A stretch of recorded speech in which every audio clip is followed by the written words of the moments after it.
Hey guys, all right, so now let's look at a move that is really good for like MMA, jiu-jitsu, but even better in like the law enforcement realm, okay? It's just a simple leg drag position. The reason I like leg drag position is I can keep my tools all behind my opponent, and I can leave the fight if I need to. In the sport aspects of it, it's a really good striking position. And also a really good back take position as well. Okay, so if my opponent is just on his side, okay, and this happens a lot in police work, they'll fetal up.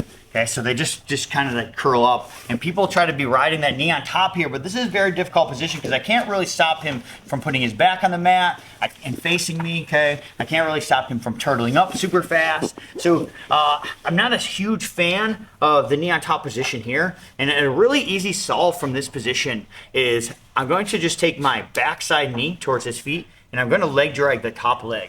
So as I do that, I'm just going to scoop the leg, and I'm going to put his hamstring, okay, into my pocket. As I put it into my pocket, I'm going to make 3 points of connection with this bottom leg. My toes are going to touch the ground.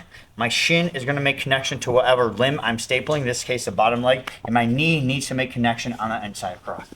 Now, this inside arm comes into the thigh.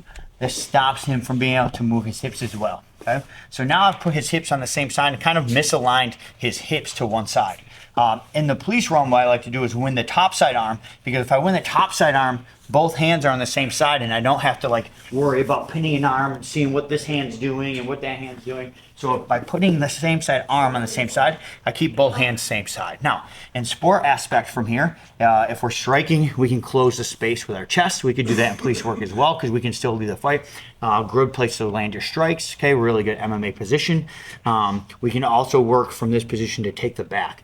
What we really like to do here, though, across the board, whether it's sport or not, is we can arm wrap this arm. So a lot of times we'll win near side arm control. Now I'm going to close the space between his tricep and my chest, kind of getting that concept of beating his elbow. I've just beat his elbow, which means I have an angle, and now I can weave that back leg.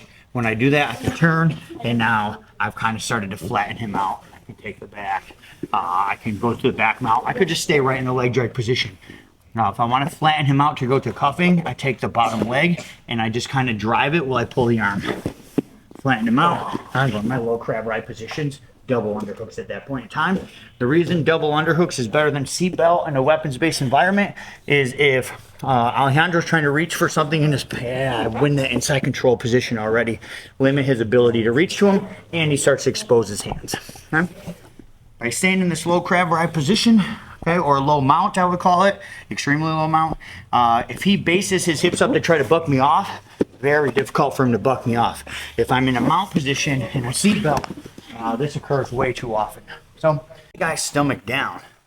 Okay, I don't want to back mount if I don't have an arm behind his back. If I have an arm behind his back, I can back mount. Very hard for Alejandro to buck me off. Okay, but wherein lies the problem or the dilemma is if I don't have an arm and I back mount, and I'm not great with the hips or running legs, I can just fall over the top, and it's very difficult. So I would prefer the crab ride where my feet are inside, my knees are outside, and I kind of am just like around the bottom edge of where his bottom is, okay? Now I'll win inside position. Even if I can't get to his arms, I control armpit area. If he's gonna come back to reach for a weapon, okay, he's gotta bring his arms to me. Okay, now I can start to collapse on his arms. Very difficult for him to build a base. He can build a base here, sure, but he can't get me high, okay?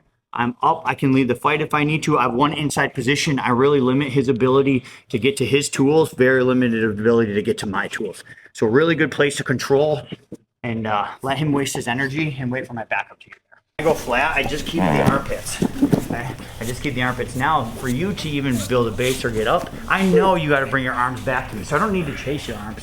You start to bring it back, and you get to the A grip, see the wrist, just like they teach in the right, you can lose this because you still can. I go big with the chest. Yeah, so what I go is I go 2-on-1 right away. Yep. Outside arm lifts, and I drive my ramp high. Oh, go back. So you're lifting that elbow right there with your right hand? I lift, because now even if you're trying to pull your arm back, move a little bit. Yep. What's this one doing? This is just putting pressure, driving. Are you going that way or into me? I'm just driving pressure in. Gotcha. I'm keeping your arm bent because you want to get it straight. Yeah. Right? So I keep it bent. Once I lift this, my thigh replaces my hand. There's all this space here for you. So for you to defeat this, all you gotta do is dip your shoulder and start to roll. Right. Yeah, now you can start to roll. It's hard for me to maintain it. Okay?